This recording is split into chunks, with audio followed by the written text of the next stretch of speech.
Good morning, everyone, and welcome to our Virtual Data Protection Officer user group for Wednesday, November 16th, 2022.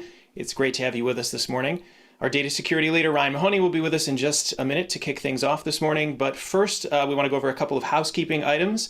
If you've joined one of our virtual sessions in the past, you are familiar with the Zoom Q&A feature located in the toolbar at the bottom of your screen. So if you have any questions at any point throughout the morning, you can submit them using that Q&A module. Additionally, if you'd like to ask a question out loud using your computer audio, you can click on the raise hand button, and we'll have a couple of points throughout the morning where we will pause for questions. Finally, there are a variety of resources that we will be referencing this morning, and a link to those resources is being dropped into the chat right now. So thank you, Chris. And now that that is all out of the way, let's bring in Ryan to get things started this morning. Ryan, good morning. Morning, Eric. Good morning, everyone. Thanks, everyone, for being here on this beautiful wintry day that we've got going on for us. As Eric mentioned, resources, Chris posted a link in chat, and they were also sent to you ahead of the meeting as well in that. So that's the same link in this to the same Google Drive resources. You'll find that it is the same share that we used at our last meeting as well, just kind of that's going to be a location where we're going to be sharing a lot of documents or documents that we use during these meetings, I should say, moving forward. But we will show that link out during each meeting as necessary. All right, so as Eric mentioned, today is our first user group of the year, and we're going to go through some data security threat landscape items that we usually go through during our meetings. And we're going to talk some more about multi-factor authentication. And then finally, we're going to get into IT incident response and recovery. If you'll recall, at our last meeting, we went through a tabletop incident response exercise. The goal here is going to be to incorporate some disaster recovery items into the existing plan that we have. So we've updated the plan that we've had, but we'll get more into that as we get to that section. So leading off, we've got our threat landscape. This is just to talk about what's going on, what we're seeing, and what the most prominent threats we're seeing, and some ways that we are to deal with them kind of at a high level. So the first item on the list you're going to notice is a little bit newer item that we haven't seen on our list before, called entitled information leakage. And what that is information getting out that you don't necessarily want to get out. It's not somebody breaking your systems and stealing things. It's more deals with mishandling information, posting things where they shouldn't be posted, emailing the wrong kind of student information to the wrong parents, stuff like that. So that's something that has become more and more prominent as we're seeing throughout the years, especially as we're becoming more and more sharing with different types of data. Data is creeping into our lives even more. There's a lot more digital communication in and outside of the organization.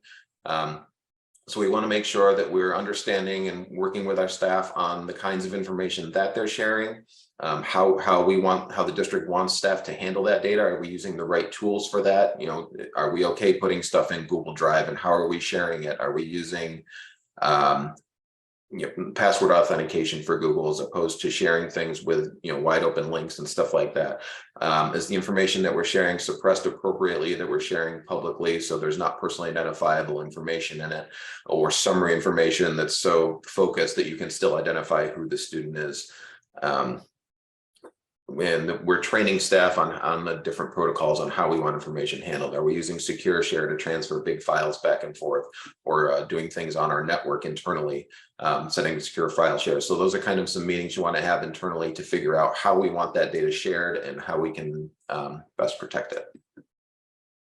The next one we've seen before, and we're going to probably continue to see for a long time, is business email compromise. That is attackers attempting to gain access to your email account to use it as kind of a foothold for their next level attacks. It gives you access to the contents of their email, gives you access to reset user accounts through that email, anything that's tied to that.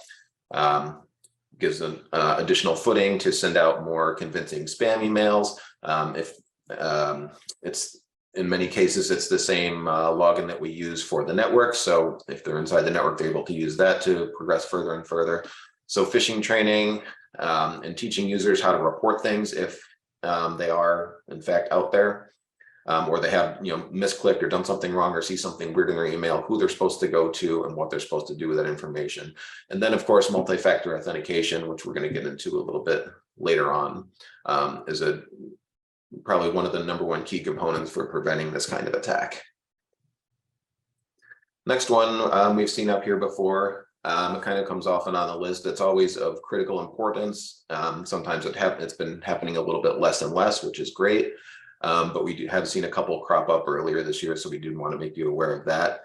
That's your network administrators and or people with high-level access to the network accounts getting compromised.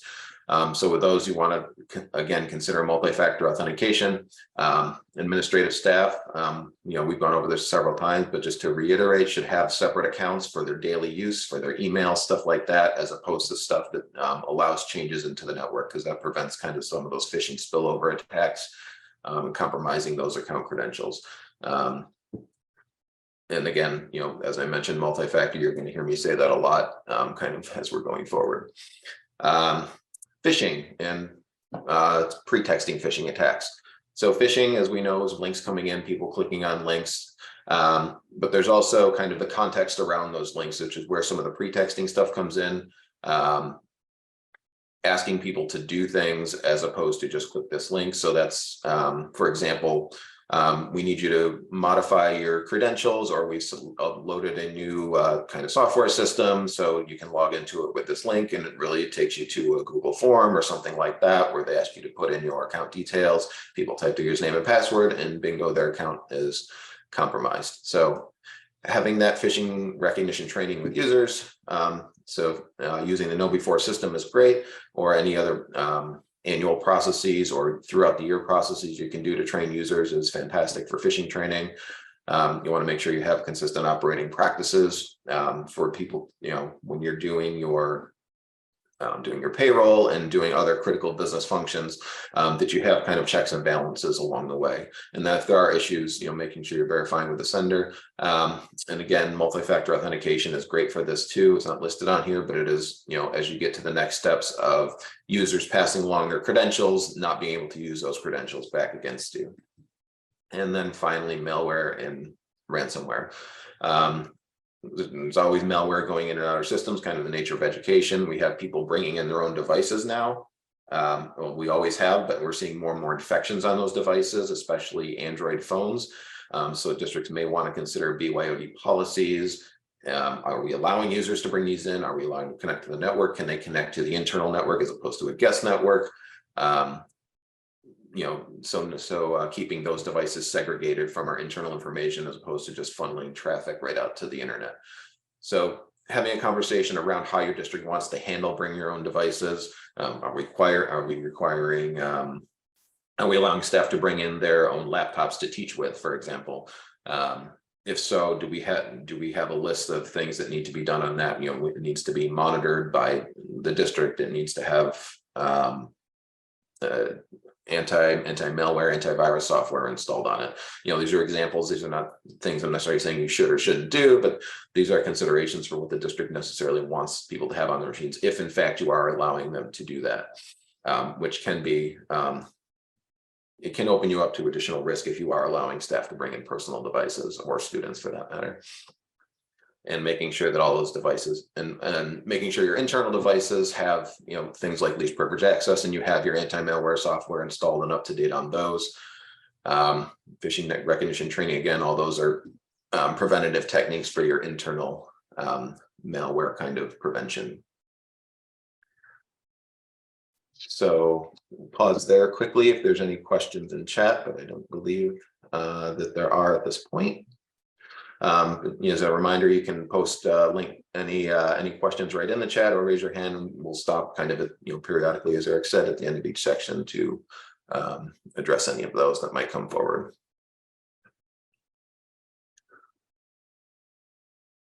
So you heard me mention multi-factor authentication quite a few times during that session, pretty much on every category except maybe the information leakage one. And the reason for that is because it's really a fantastic technique for preventing a lot of the risks that we see. You're going to see that come through on virtually every cyber insurance company at this point is going to be requiring multi-factor authentication on email accounts.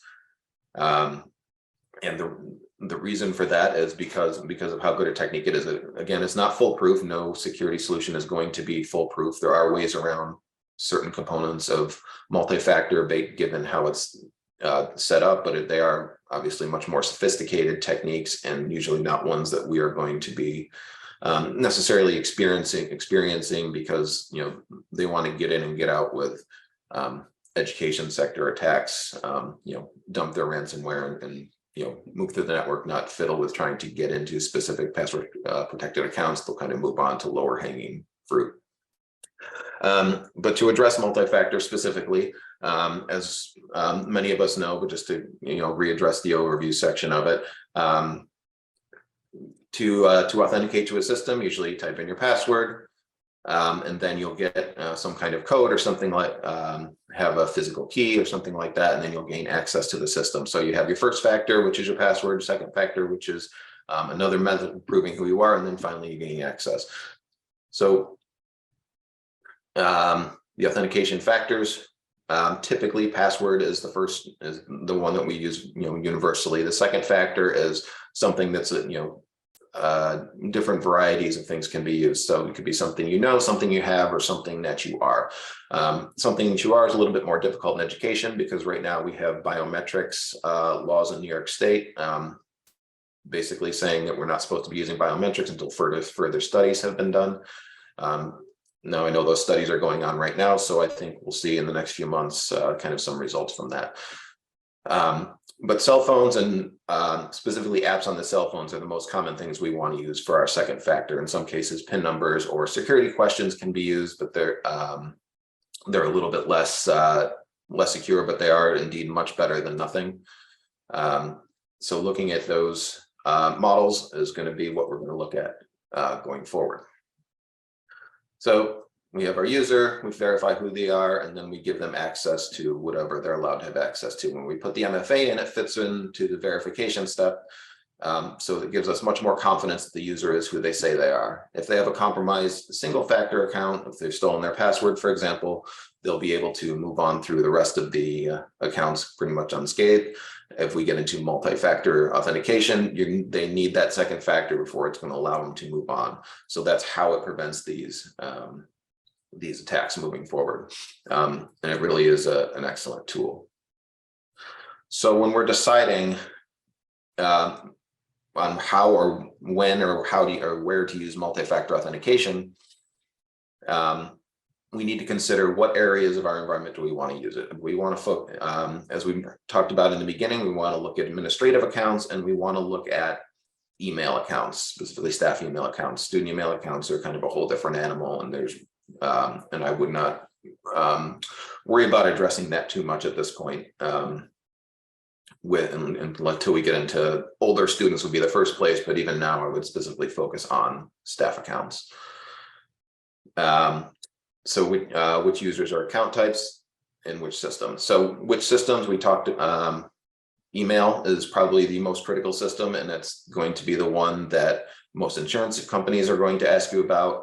But it's, again, your network managers for your network environment, VPN access to the environment from, in other words, outside coming in, and email where we're going to want to focus our attention. And then which devices are users. So this is going to be the one that's going to involve the biggest conversation on your end with your district staff. The easiest and most efficient way to do it is to have staff utilize their cell phones to facilitate the MFA process, either through SMS text messaging, or probably the best way is to utilize the app associated with your email system. So either the Google Authenticator app or the Microsoft 365 Authenticator app, depending upon which email system you use. So the technical side of this is fairly straightforward to set up. We have staff here who can walk you through the technical setup of that, but it's the bigger concerns come in where staff have concerns about using their personal devices for multi-factor authentication purposes.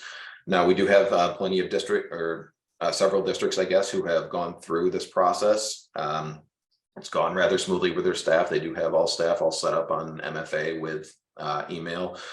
We've done it internally here at the RIC as well. We have all staff on it. There are some people who do have those concerns, but having the conversation with them about how utilizing their devices and how little risk there actually is to the device. Usually the conversation can move forward, or the implementation can move forward pretty smoothly. There are other methods of using, actually purchasing physical security keys for people and things like that if we do need to get into those conversations. But I do recommend, reaching out and having a conversation with your administrator, how you want to handle that, how much of a requirement do you want to make it to use a personal device or phone, in turn involving union leaders if need be in your district to have those conversations. But it is something that is going to be virtually required as you're talking about cyber insurance, or as we move through the NIST cybersecurity framework implementation, and it's an excellent protective tool. So you really want to begin having those conversations if you haven't had them already. And I mentioned the cybersecurity framework under the Protect family, AC-7. Authenticating users with the appropriate level of factors, essentially based on the transaction or the system. So single factor, we're talking about low privilege stuff, faculty and student devices, device login, system classroom resources, so that's your instructional applications where you have teachers and students logging in and doing basic homework stuff or sharing, doing reading resources, stuff like that. And your operational systems, inventory management, just kind of basic around the building stuff that doesn't have personal information in it. To multi-factor, we're talking about critical infrastructure. So your domain administrators for your network, again, email, your payroll functions, stuff like that. And then finally outside in VPN access. So this is kind of what was broken down in a resource that was shared a while back as it relates to the implementation of the NIST framework. So that's kind of where this is coming from as well from that side. So what's available to you? If we're talking about doing admin accounts with the network, we have Cisco Duo available as a service. So that's a system that can be that you can get licensed for. So contact your planning specialist if you're interested in that. So that's for your network administrators and people in that regard, working along the network. And then if we're talking about the email side of things, those are built in, freely available inside the Office 365 or Microsoft 365 environments and within Gmail. So you can contact one of our technicians to actually get that technically set up for you. But you do want to make sure you're having the other side of the conversation before you reach out to the techs and have them obviously turn anything on. So you want to get your implementation plan set up.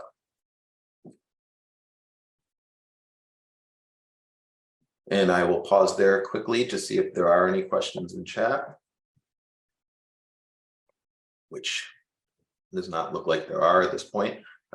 So we will move on to the next area, which is our final area. And it is we are now terming the IT incident response and recovery plan. Previously, it had been a cyber incident response plan. We incorporated disaster recovery into this because of a lot of questions from auditors that are coming through.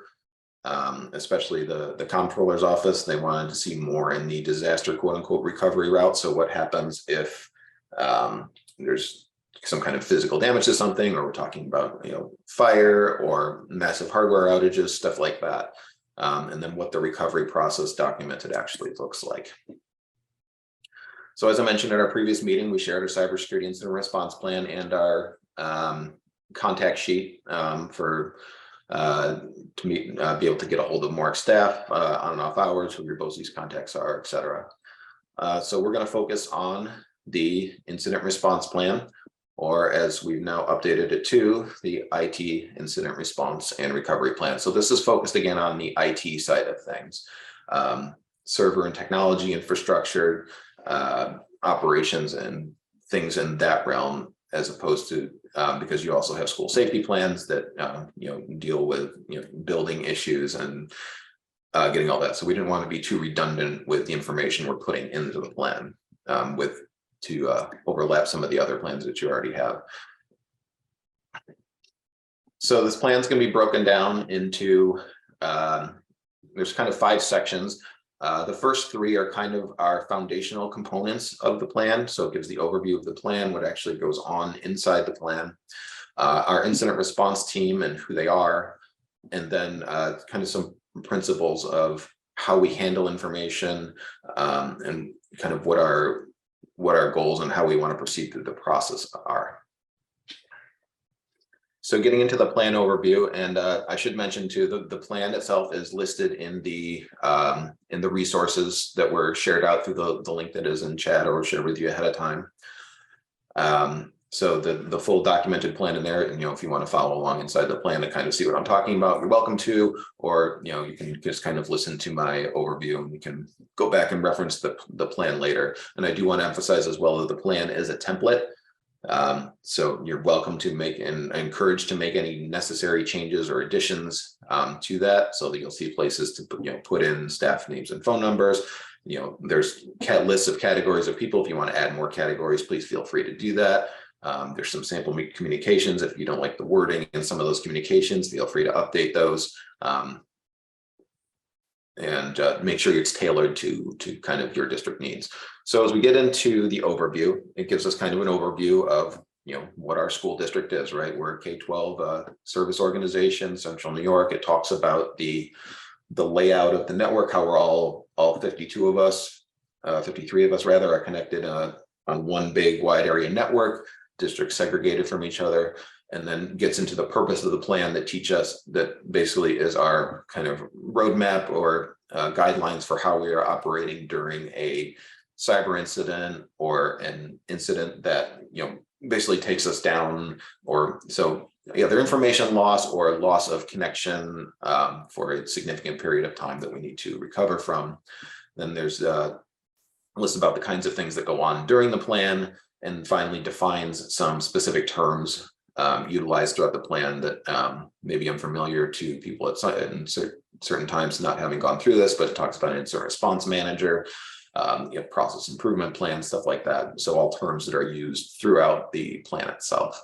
And you'll recognize a lot of this if you've utilized the previous incident response plan. What we've tried to do is taken that plan and push additional disaster recovery information into it. But I know many people might not have seen the plan or completely implemented it in their district over the years. So I did want to take some time to talk about all the components of the plan that might exist.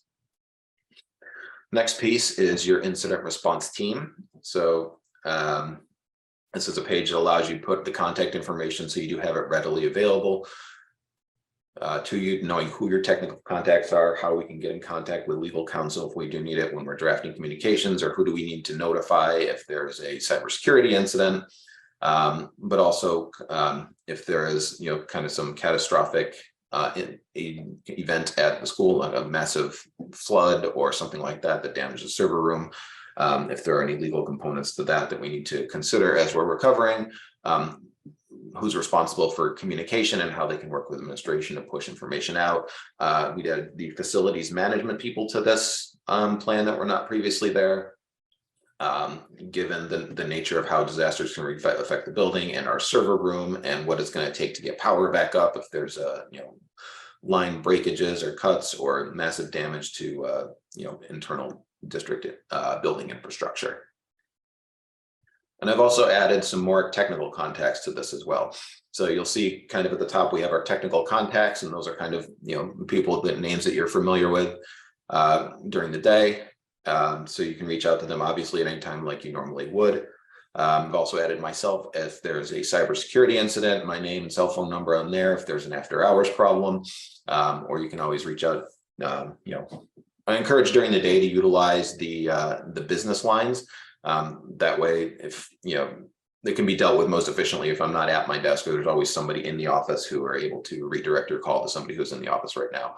Certainly I can do that from offsite as well if need be, because if away on vacation or in other meetings or stuff like that, there can be some delay with getting that information. So I encourage try office staff first, but if it's after hours or you can't get anybody, then move on to the cell phone contacts. And we've also added our two of our assistant directors, Amanda Palmer and Maria Rocker, are also available at all times to in an emergency scenario.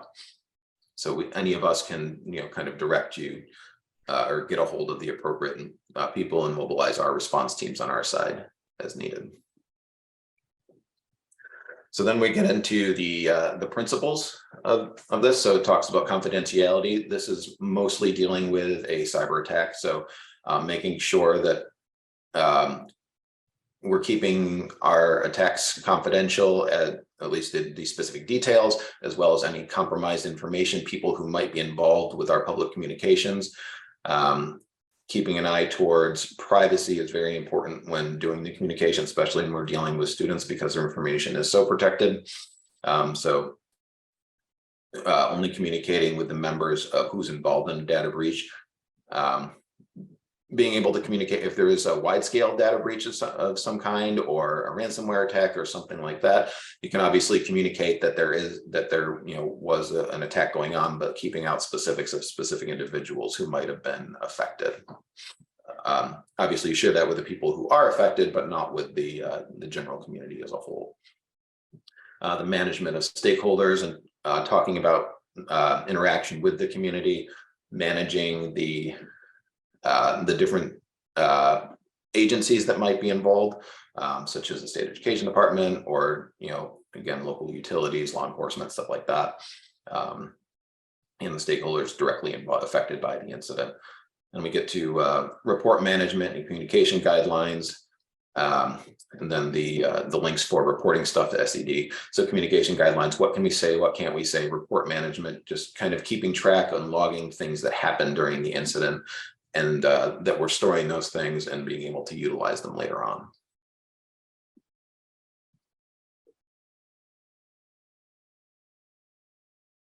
So those are kind of our foundational components. Now we're getting into more of the actionable portions of the plan. So the first three were that. The last two of our five are talking about the phases of the incident, what activities go on during those phases, as well as visiting various appendices to the plan. So specifically, the items that we have at the plan allow you to utilize the different templates for different components and areas of that. And so as we go through the incident phases, we'll address different areas of the appendix that there are documents and templates for you to utilize for specific components and functions.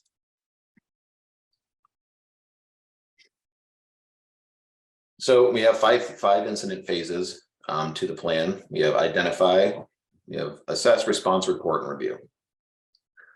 So kind of in the identify section, we're going to be looking at, this is where we're realizing that something has occurred, or a notification from staff to administration that something's going on. Assess, we're looking at the scope and determining what's going on with the incident, what type of incident it is, what the response is, the activities we're actually doing to respond to the incident. Reporting is after kind of follow up to once the incident's been taken care of, making kind of summary and follow-up reports and reporting to the specific entities where we need to do reporting, and then finally having a review of what went on during the incident, how can we prevent it, and things of that nature. But we'll get to those more specifically as we go through. So the first one, identify, is kind of where we identify that we have an incident, right? So things that we would consider an incident: unauthorized access to our systems from the outside, a major service disruption, an outage. So we're not getting into necessarily causes right now, but these are things that we're noticing that are occurring.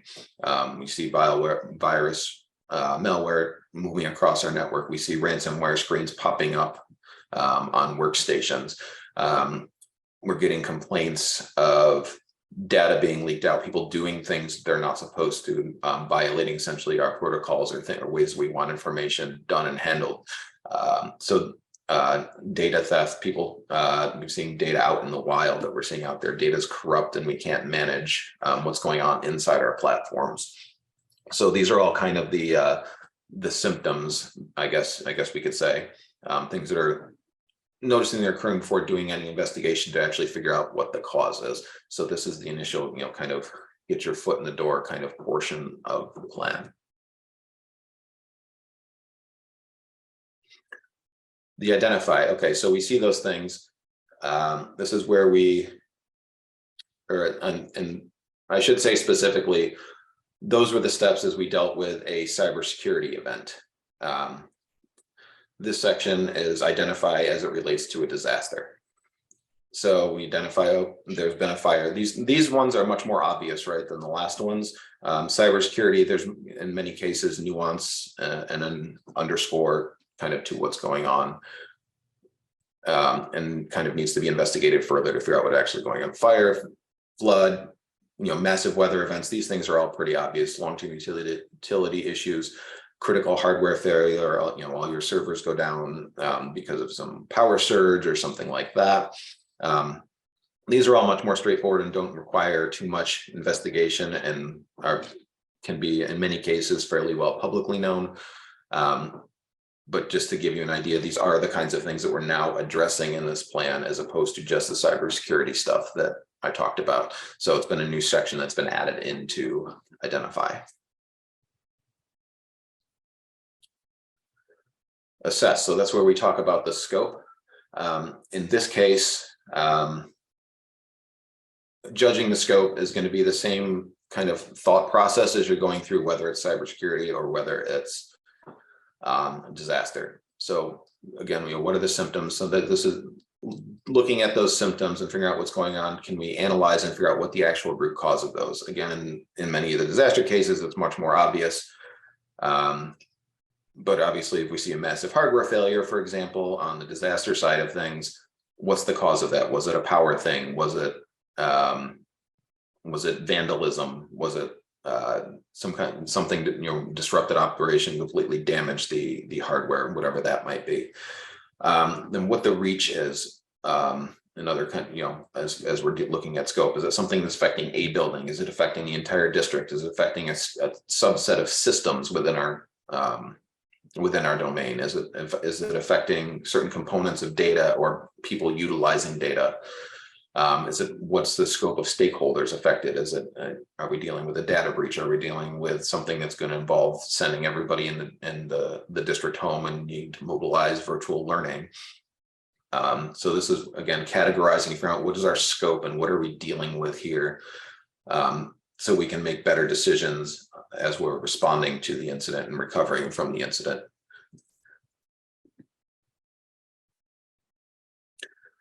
And as we're doing those things in the assess section, we need to make sure we're taking diligent notes and documenting what's going on, because this is going to be important later on going through as we're doing our follow-up reporting, but also as we have questions as to what's going on. So we do have the in the appendices section, difficult word, the specific appendix deals with the incident log. So it just gives you a place to take some notes as to figure out, okay, who did what, when, what are the important milestones throughout this event as we're going through, because these questions may come back later on and you want to have them as you're stepping through your recovery and response processes available to you to answer questions, to guide your responses, and then again, ultimately to review at the end. So just stepping back a little bit, you want to look at the characteristics of what's going on. What things are affected? Are they up? Are they down? Which systems? What kinds of events? What scopes? So noting all those in the event log, and you'll see places for those. So looking at, after we've assessed what's going on, determined our scope, figuring out what kind of incident we have, what we're dealing with, bringing in the appropriate people. So what we want to do first is contain the incident, right? So this is going to take many forms depending upon what your incident type is. It talks about a few of them in the plan, talking about things about unplugging machines or disconnecting from the network. We're talking about disaster response scenarios, making sure, if there's a leaking water main, getting that water main shut off. Consulting, do we need to bring in any outside consultants? So we're talking with our administration. We know who we have available to us, for example. So do we need to reach out to the RIC? In most cases, the answer is probably yes. So the RIC is able to provide a lot of support in these areas, especially as we're recovering our data and infrastructure, or as we're responding to a cybersecurity incident. We can also make the determination if we need to bring in any outside professionals, insurance agencies, cybersecurity specialists, their first responders, things like that, that might be needed for different categories of disaster. Do we need to adjust our scope that we figured out earlier? Now that we have more information and we're going through our response processes, do we realize, oh, this is bigger than we thought, or, oh, the scope is much narrower than we thought? And because you're going to find a lot of the information out as you're going through the actual recovery process to contain the incident, you'll be able to find different areas that need to be adjusted. And then finally, as we're going through this, documenting the procedures and scenarios and preserving any evidence. So this is going to mainly be deal with a cyber threat. So any logs that are generated, any information that we're finding as we're cleaning up machines, accounts that are doing some things that they shouldn't, if we see people mishandling information, any evidence that we have of kind of those things, and we want to make sure we're keeping that evidence safe, confidential, depending upon its nature, obviously, and then utilize it as needed for the different efforts involved. So that's our initial response. So those are the things you're kind of doing as your baseline. And then more specifically, as we're responding to on the cybersecurity side of things, we're looking at cleaning infections and removing those infections from different machines. If we need to, just re-imaging and rebuilding machines, servers, etc. Those are obviously your more worst case scenarios, specifically as we're dealing with virus infection. Do we need to change passwords from compromised accounts? If the threat we're dealing with, or the event I should say, is more related to information leakage, we want to make sure we contain the exposed information. If there's something posted on the website, getting it taken down immediately. If there are shares that are out there, closing off those shares.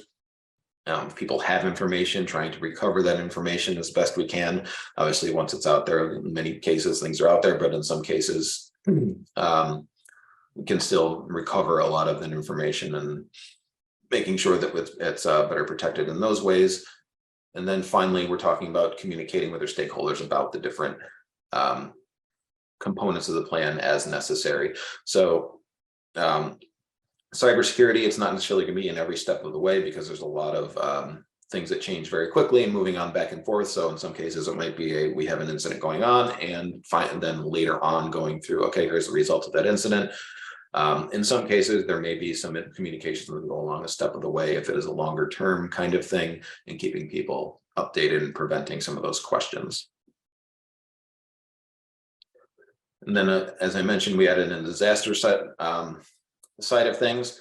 So as we're responding to, MORIC has DR equipment at our center, as well as in the cloud, that we have available to, should there be some kind of catastrophic loss at a district, be able to spin up district equipment on virtual servers at our center. In some cases, districts have that, have capabilities for virtual systems in their own district as well. So if it's not something that's affecting that, something on that virtual cluster, maybe moving stuff to there, that might be an addition a district might want to add to their plan, if they do have those sorts of capabilities. But we do have so we do have hardware back here that we can spin up systems on, as well as we do have certain loaner components that we can give out to districts if there's a switch failure at the edge of the district that's preventing all internet connectivity. We can get that kind of swapped out and replaced until a new piece of hardware can be ordered. We can, the MORIC is also available to help install and reconnect new equipment. So that's going to be a phase that's going on here. There's going to be district size of that. There's going to be MORIC size of that, depending upon which systems we're dealing with. But any new system that's built up to get it connected back to the network and stuff like that, you're going to need our technicians. Restoring the backups. Most districts in the region subscribe to the MORIC backup service. Later on, we'll talk about the logging of those backups and what the schedules are and things like that, because those are questions we get a lot as well. So our staff are there to restore any backups that we have that are done through our systems, but also technicians in the district, if they're doing their own backups as well for certain systems, are going to need to restore those, and that's activities that are going to be done in this response section as well. And then, just like previously, communicating with the stakeholders what's going on. This may be involved needing to involve your kind of remote learning plans if there are building level issues. So communication in that regard, then communication about the incident in general.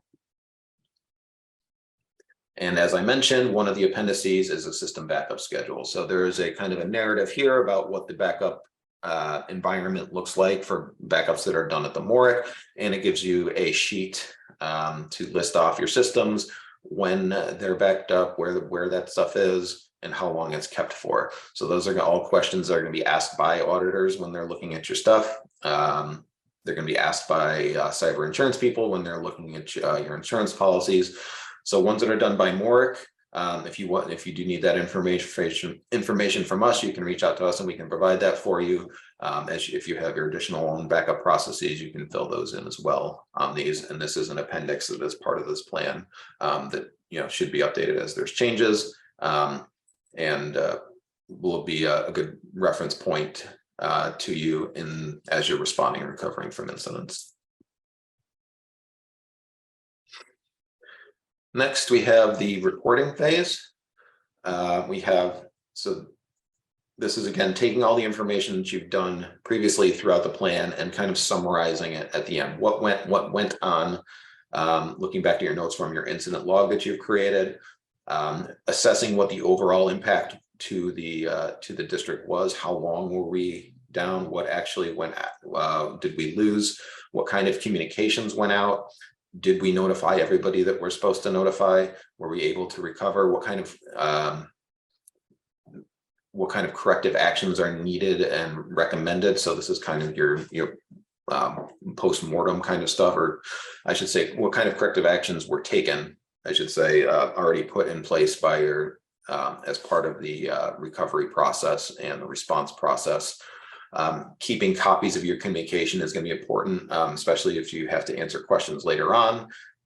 If there are legal concerns, people saying they didn't get communications, the information was inaccurate communication. So having those copies for your reference after the incident is going to be very important, because there's smaller incidents, there's often less questions, but if you get to a large scale incident, there will be a lot of follow-up, a lot of community questions, a lot of questions from government agencies in some cases as they're trying to dig into the incident. Can get into the legal realm with some of these things as well. So having those copies of everything that was sent and to whom it was sent is important, which methods were used. But if you're taking good notes and documents throughout the process, it should be able to compile a lot of these things into your kind of finalized reporting areas. And as you'll see here, there is a template for building this final incident summary. So kind of at the top, we talk about the beginnings of the incident, your foundational kinds of things, and then the ultimate summary things. And then there's some components for the different corrective actions and what went on during the incident, scope of the incident, mitigation processes and communications. And then there's a place for the basic log of communication for the type and why and what was sent out, and then having the actual detailed communication, kind of accompanying this document will be important. And kind of you can have it all kind of one big packet for the incident. So once we've had that log, what are we going to do with it? We are going to get into the review, which is the last component of the plan. So this is our post-incident review meeting. So this is where the incident response manager and the response team can kind of get together with other administrators in the district to talk about the incident specifically. Having that incident summary is going to guide this meeting, looking at everything that went on during the incident. And from there, you can sculpt an improvement plan for yourself, trying to figure out what future preventative measures can we put in place if they haven't been done so already as part of the response process. Do we need to order some new system to prevent a specific cyber attack? Do we need better environmentals in our server room because everything overheated and fried our servers and infrastructure? Do we need better, more specific antivirus solution? Do we need consultants to come in and revamp how we've done our network? Anything along those lines. And then looking at the communications that went out, the communication protocols that took place. Are we sending the right information out to the right people? Is there something we could have done more efficiently? Do we need to designate someone specifically to answer phones on a specific phone number? Have we referenced our kind of remote learning plans appropriately? Do those need to be adjusted given the nature of how we had to shift to that quickly? And, were staff aware, the appropriate staff, were they aware of what was going on during the incident and how they were able to, and were they able to communicate with each other appropriately? Do we need different communication methods in that way? And then how impactful was it for us? Were there insurance impacts, financial impacts? Do we need, were there data privacy and security impacts? So just talking about those and how you can improve them later on for the future. And again, that's where our incident summary plan is going to come into place and guide that meeting, which was the same appendices that we talked about a little bit earlier.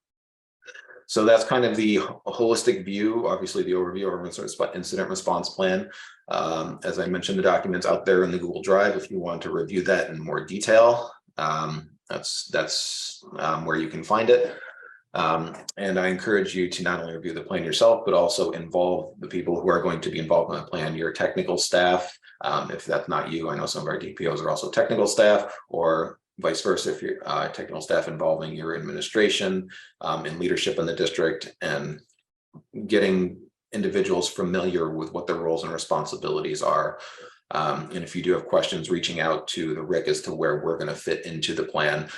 It's kind of written out in the plan a little bit, but if you do want more specifics or anything like that in your plan, that, as I mentioned, you can make adjustments to those as to how it fits your district. We can certainly provide and have any discussions we need in that regard. There was just a couple more slides I think you needed to show here. That there we go. And just to let you know about our upcoming meetings that we have, we've got on January 24th, we're going to have another virtual session for a meeting. And then on March 11th, we're going to have a little bit of a longer meeting, and that's going to be an in-person meeting at the Costello Conference Center in Oneida, Bus Garage, as many of you know it as.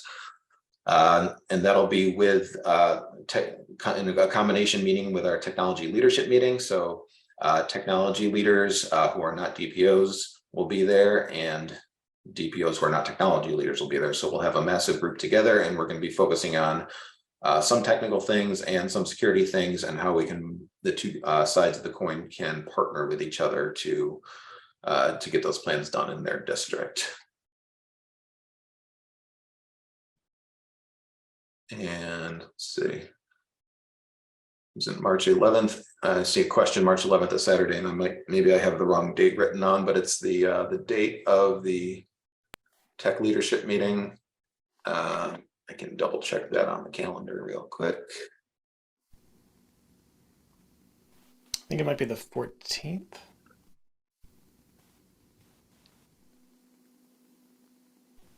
Yep, as Eric's mentioning, it looks like it's the